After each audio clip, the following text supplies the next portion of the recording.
বাহুবলী 2 নিয়ে কয়েকদিন ধরেই সরগরম হয়ে আছেন বলিউড দুনিয়া। তারই নায়ক প্রভাস নাকি ৬,০০০ বিয়ের প্রস্তাব ফিরিয়ে দিয়েছেন। আসুন জেনে নেওয়া যাক কি কারণে তিনি ৬,০০০ বিয়ের প্রস্তাব ফিরিয়ে দিয়েছেন। প্রায় প্রতিদিনই একের পর এক নতুন খবর তৈরি হচ্ছেন বিশ্বব্যাপী প্রদর্শন চলিত ভারতীয় ছবি বাহুবলী নিয়ে।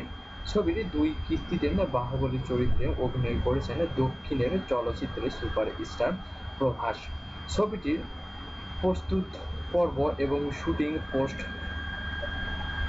প্রোডাকশন এবং প্রচারণা মুক্তি মিলিয়ে মোট সময় লেগেছে ৫ বছর। আর এই সময়ের মধ্যে ৬,০০০ বার বিয়ের প্রস্তাব পেয়েছেন প্রভাস। কিন্তু বাহুবলীর ছবিকে ঘিরে নিজের পুরনো মনোযোগ দিয়ে রেখেছেন বলে এসবের কোনো প্রস্তাবে গ্রহণ করা সম্ভব হয়নি এই অভিনেতার পক্ষে।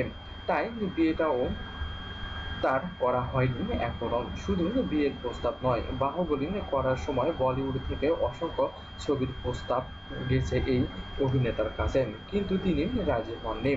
১০ কোটি রুপির বিজ্ঞাপন চুক্তিও নাকচ করে দিয়েছেন শুধু বাহুবলীতেই মনোযোগ ধরে রাখার জন্য।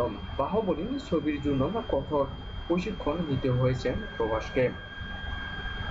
ওজন ৮৭ থেকে বাড়িয়ে ১৫০ কেজি করতে হয়েছে। খাদ্য অভ্যাসেও অনেক পরিবর্তন আনতে হয়েছে এই বাহুবলীর হিরোকে। প্রতিদিন ৪০টি করে ডিম খেয়েছেন, আর সেই সঙ্গে ফলের সমারোহ ছিল। বাহুবলী দিয়ে জাতীয় তারকা বনে যাওয়া প্রভাস খুব লাজুক।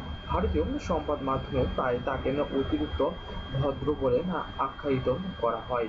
নিজেকে নিয়ে খুব বেশি আলোচনা হোক এটা তিনি চান না।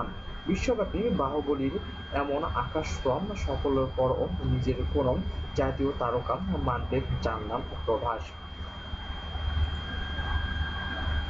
যদি আমার ভিডিওটি ভালো লেগে থাকে তাহলে অবশ্যই আমার চ্যানেলটি সাবস্ক্রাইব করবেন এবং লাইক ও কমেন্টস করতে ভুলবেন না। ধন্যবাদ সবাইকে।